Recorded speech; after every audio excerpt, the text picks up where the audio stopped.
So, welcome back to my channel SM ICSE classes. In today's class, we are going to solve some questions of exercise 12A, linear equations in one variable. In previous class, we have discussed definitions and concept of linear equations in one variable. So let's see some questions of exercise 12A. How we can solve and what is the method of solving linear equations. So if you see the questions of exercise 12A, question number 1, 2, 3, 4, 5 are similar to each other.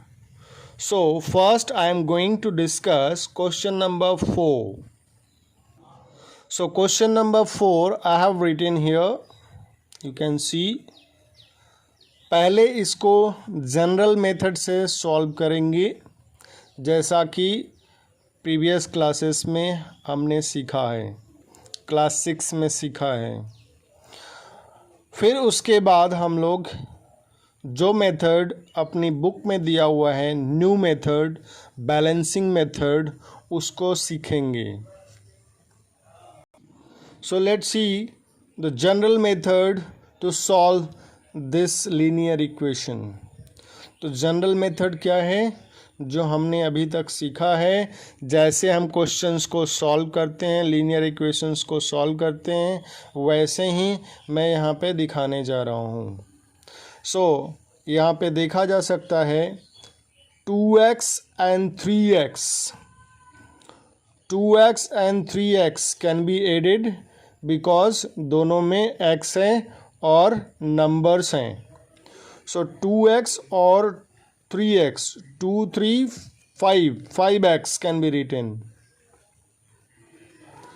Plus 5 is equal to 20।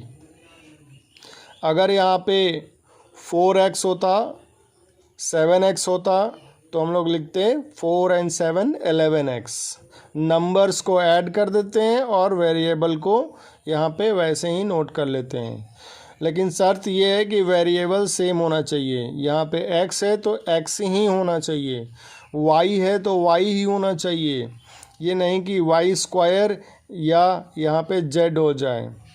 तो जब same variable होगा, x x, y y, z z, इस तरह का variable होगा तो numbers को add करते हैं और वेरिएबल को ऐसे ही नोट कर लेते हैं। अब इस इक्वेशन को देखा जाए तो हमें x निकालना है। तो x निकालने के लिए हम लोग क्या करेंगे, 1 बाई 1 जितने भी टर्म्स हैं इसको हम लोग उधर ट्रांसफ़र करेंगे। कितने टर्म्स हैं तो देखो, यहाँ पे 5 है और यहाँ पे 5x है, तो x को छोड़ेंगे, बाकी सब को एक एक बारी बारी से 1 बाई 1 करके इसको हम ट्रांसफ़र करेंगे LHS से RHS में। तो जब भी प्लस साइन दिखता है तो उसको जब ट्रांसफ़र करते हैं तो वो माइनस हो जाता है। तो यहाँ पे लिखेंगे 5x इज़ इक्वल टू 20 जो RHS में है उसको पहले लिखेंगे और ये प्लस उधर जाके माइनस होगा, प्लस 5 उधर जाके -5 हो जाएगा तो इसमें से माइनस करेंगे। So 5x is equal to what, 15। अब यहाँ पे क्या है, 5 इंटू एक्स है, 5 मल्टीप्लाइड बाई एक्स। तो यहाँ पे हम लोग ऐसे लिख सकते हैं 5 multiplied by x is equal to 15। तो जब भी मल्टीप्लाई होता है तो उधर जा कर के डिवाइड हो जाता है। तो x इज़ इक्वल टू, इधर मल्टीप्लाई है 5 से तो 5 उधर ट्रांसफ़र होकर के 15 में 5 से डिवाइड हो जाएगा। तो x इज़ इक्वल टू 3 आ जाएगा। जब भी डिवाइड होगा तो उधर जाके मल्टीप्लाई हो जाएगा, मल्टीप्लाई होगा तो डिवाइड हो जाएगा। एडिशन है तो उधर जाके सब्ट्रैक्शन हो जाएगा, सब्ट्रैक्शन है तो उधर जाके एडिशन हो जाएगा। So this is general method जिससे हम लोग अभी तक सॉल्व कर रहे थे, आगे भी करेंगे, लेकिन एक नया मेथड हमारी बुक में दिया है class 7th maths ICSE chapter number 12 linear equations in one variable balancing method, उसको समझना है और उसी मेथड से क्वेश्चंस को सॉल्व करना है। तो सबसे पहले बैलेंसिंग मेथड होता क्या है इसको हम समझते हैं। जैसे ये वेट मशीन है, वेटिंग मशीन, जिसको बैलेंसिंग मशीन भी कहते हैं। हमने कई जगह पे देखा होगा। अब जैसे यहाँ पे ये LHS पार्ट है, यहाँ LHS पार्ट है जिसमें x 3x है और RHS में 6 है। ये 3x और 6 दोनों मिल करके बैलेंस बनाए हुए हैं। तो हम लोग ऐसे लिख सकते हैं x 3x is equal to 6, क्योंकि बैलेंस है तो इक्वल टू लिखेंगे। अब इधर LHS में जैसे ही हमने कुछ रखा, LHS पार्ट में x वाले पार्ट में जैसे ही कुछ रखा, जैसे मान लो 2 रख दिया, तो इधर वेट ज़्यादा होने से ये ऊपर चला गया। तो ये पार्ट LHS, ये LHS पार्ट है, ये RHS पार्ट है। LHS पार्ट बढ़ गया, इंक्रीज कर गया। तो क्या हो गया, x 3x प्लस 2, इसमें 2 ऐड हो गया, 3x प्लस 2, तो 3x प्लस 2 ये ग्रेटर हो गया किससे, 6 से, बड़ा हो गया 6 से। तो हम लोग लिखेंगे 3x plus 2 is greater than 6। अब फिर जब हमने LHS में 2 रखा था, वहीं 2 फिर से हमने RHS में रख दिया, तो ये क्या हो गया, फिर से बैलेंस हो गया, बराबर दिख रहा है। तो हम इसको फिर से लिख सकते हैं x plus 2 means 3x plus 2 LHS part is equal to 6 plus 2 is equal to 8। तो 3x plus 2 is equal to 8। अब ये क्या हो गया, बैलेंस हो गया। तो इसका मतलब ये है कि जब भी हम कुछ LHS पार्ट में रखेंगे तो वहीं सेम क्वांटिटी हमें RHS पार्ट में भी रखना होगा।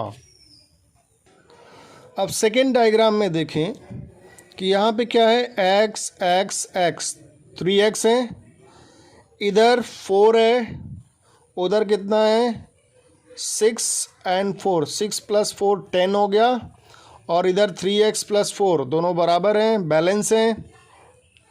लेकिन जैसे ही LHS से हमने 4 निकालने की कोशिश की, जैसे ही निकाला तो RHS पार्ट ज़्यादा हो गया, LHS पार्ट कम हो गया, क्योंकि LHS में से हम लोग निकाल रहे हैं। तो जैसे ही निकाला RHS क्या हो गया, डाउन हो गया, नीचे की तरफ चला गया, इम्बैलेंस हो गया। तो उसको बैलेंस करने के लिए हमें क्या करना होगा, अगर हम निकाल रहे हैं एक तरफ से तो दूसरी तरफ से भी निकालना पड़ेगा। जितना LHS से निकाल रहे हैं उतना ही RHS से निकालना पड़ेगा। तो अगर हम LHS से 4 निकाल रहे हैं तो RHS से भी 4 निकालना पड़ेगा। तो हमने क्या था, ये 3x प्लस 4 था, इसमें से 4 निकाल दिया, मीन्स 4 को माइनस कर दिया। और इधर 10 था, 10 में से भी 4 को क्या किया, माइनस कर दिया। तो हम दोनों तरफ से निकाल रहे हैं, दोनों तरफ से निकालेंगे तभी ये क्या होगा, बैलेंस रहेगा। और यही है बैलेंसिंग प्रोसेस। तो अब इसको इक्वेशन क्वेश्चन नंबर 4 को हम लोग बैलेंसिंग प्रोसेस से सॉल्व करेंगे। तो सबसे पहले LHS में देखा जा सकता है कि 2x और 3x है, जैसे हमने ऐड किया था। तो यहाँ पहले हम कुछ सिंप्लीफिकेशन करेंगे LHS पार्ट में, उसके बाद तो फिर हम लोग बैलेंसिंग मेथड लगाएंगे। सो यहाँ पे देखा जा सकता है, जैसा मैंने बताया, 2x and 3x is equal to, यहाँ पे 5x हो जाएगा, प्लस 5 हो जाएगा, इज इक्वल टू 20। अगर यहाँ पे सब्ट्रैक्ट होता तो हम इसको सब्ट्रैक्ट करते हैं, जैसा कि क्वेश्चन नंबर 1 2 3 4 में किसी में सब्ट्रैक्शन दिया हुआ है। तो जहाँ पे सब्ट्रैक्ट होगा वहाँ पे सब्ट्रैक्ट करेंगे, जहाँ एडिशन होगा उसको ऐड करेंगे। अब ये हमारा 5x plus 20 is equal to 20, 5x plus 5 is equal to 20। अब इसको यहाँ पे देख सकते हैं कि प्लस 5 है तो उधर जाके सब्ट्रैक्ट हो जाएगा। तो ये LHS पार्ट है वैलेंस का और ये क्या है RHS पार्ट है। तो हमें इसको उधर ट्रांसफ़र करना है। तो ट्रांसफ़र करने के लिए हमको क्या करना होगा, इस 5 को निकालना होगा। तो जब हम निकालेंगे तो इधर से भी निकालना पड़ेगा, तभी तो बैलेंस होगा। तो यहाँ जब भी प्लस होगा तो हम क्या करेंगे, निकालेंगे। सब्ट्रैक्ट होगा तो हम क्या करेंगे, ऐड करेंगे। तो चलो सब्ट्रैक्ट करते हैं। यहाँ पे लिखना पड़ेगा सब्ट्रैक्ट 5 फ्रॉम बोथ साइड्स। सो क्या होगा, पहले LHS पार्ट 5x + 5 = 20 लिख लेंगे। दोनों तरफ से 5 को निकालना है, तो 5 - 5 - 5। अगला स्टेप क्या होगा, 5x, ये +5 - 5, 5 में से 5 कैंसिल हो गया, माइनस हो गया 0, = 20 - 5 = 15। अब यहाँ पे देखा जा सकता है कि 5x = 15 है। 5x means 5 × x = 15। अब इधर यहाँ पे मल्टीप्लाई है तो उधर जाके डिवाइड होगा, तो हमें x निकालना है। तो 5 को हटाने के लिए दोनों तरफ 5 से डिवाइड करना पड़ेगा। सो हमें स्टेटमेंट लिखना पड़ेगा हमेशा, divide by 5 in both side.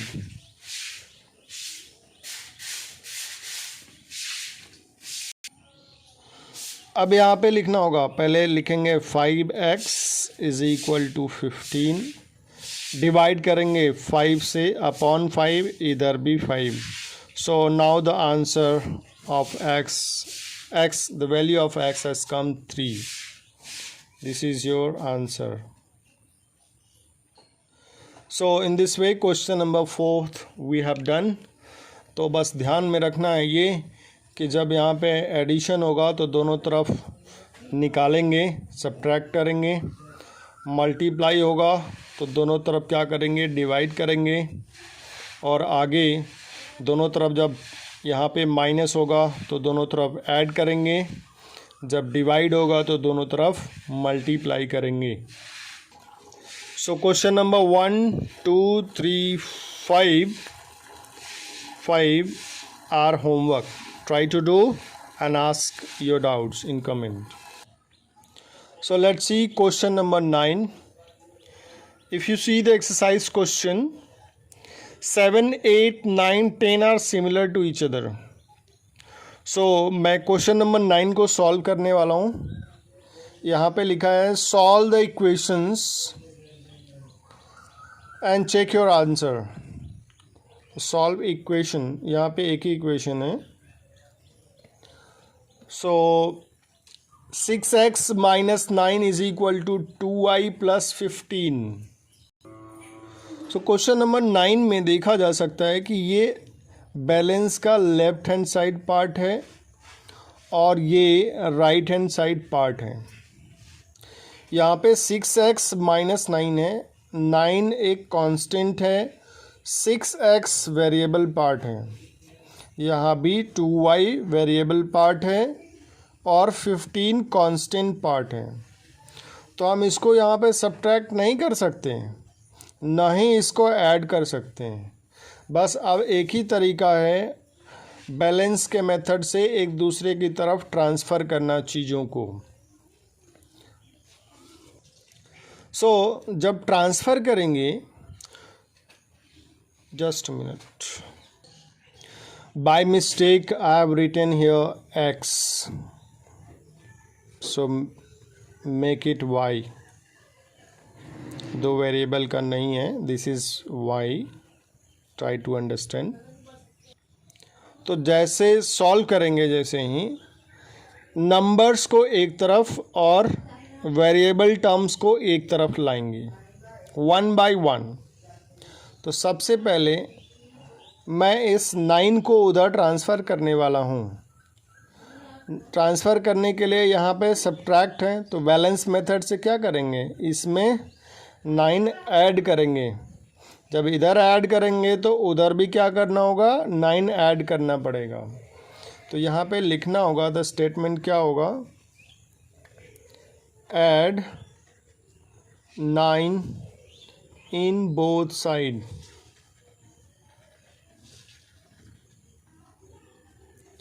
Then we have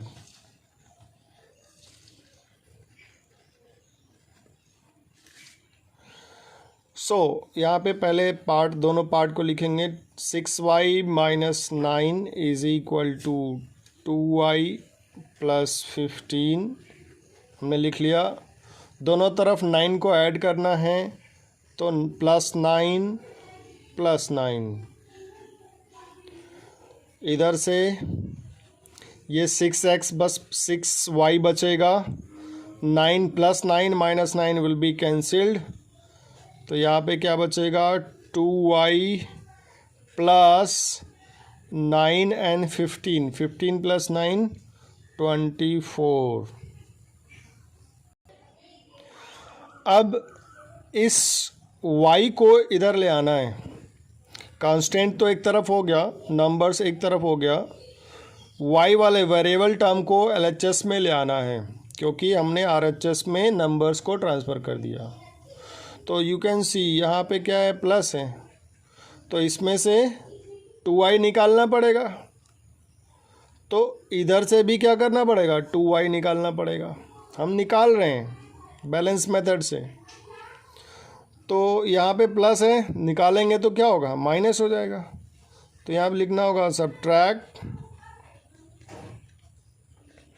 2y from both sides. तो यहाँ पे लिखेंगे 6y, पहले लिख लेंगे इक्वेशंस को, 2y plus 24, 2y minus 2y minus 2y। तो यहाँ 6y माइनस 2y 4y, 6 में से 2 को माइनस कर देंगे, y को ऐसे ही लगा देंगे। यहाँ पे क्या होगा, 2y माइनस 2y ख़त्म हो गया, only 24 will be left. Now you can see here 4 into y, 4 into y is equal to 24। तो 4 को जब निकालेंगे तो क्या करना होगा, डिवाइड करना होगा। मल्टीप्लाई है तो डिवाइड करके ही रिमूव कर सकते हैं इसको। तो यहाँ पे लिखना होगा divide by 4 in both sides. Then we have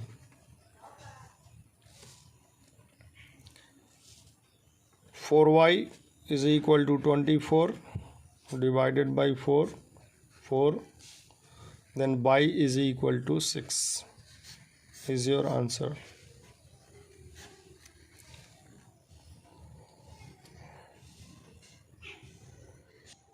So follow the process to solve other questions like 7, 8, 10, 9th I have done.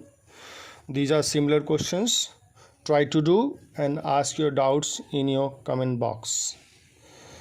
Dear children, if you like my teaching, please like, share and subscribe.